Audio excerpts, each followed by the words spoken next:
അക്ഷരം പഠിക്കുന്നതിന് മുമ്പ് തന്നെ പൊളിഞ്ഞു വീഴുന്ന കെട്ടിടാവശിഷ്ടങ്ങൾക്കിടയിൽ നിന്ന് രക്ഷപ്പെടാനാണ് ഗസയിലെ ഓരോ കുഞ്ഞുങ്ങളും പഠിക്കുന്നത് എന്ന് പറയാറുണ്ട്.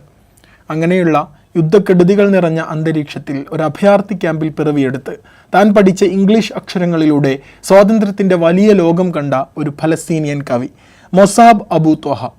ഈ മൊസാബ് അബു ത്വഹ എന്ന ഫലസ്തീനിയൻ കവിക്ക് 2025 പുലിറ്റ്സർ പ്രൈസ് ലഭിച്ചിരിക്കുന്നു.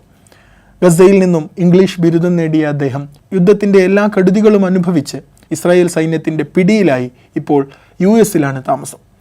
ഫലസ്തീനിലെ ആദ്യ ഇംഗ്ലീഷ് ലൈബ്രറിയായ എഡ്വേർഡ് സെയ്ദ് ലൈബ്രറി 2017 ഫലസ്തീനിൽ സ്ഥാപിച്ചത് മൊസാബ് അബു ത്വഹ എന്ന ഈ കവിയാണ്.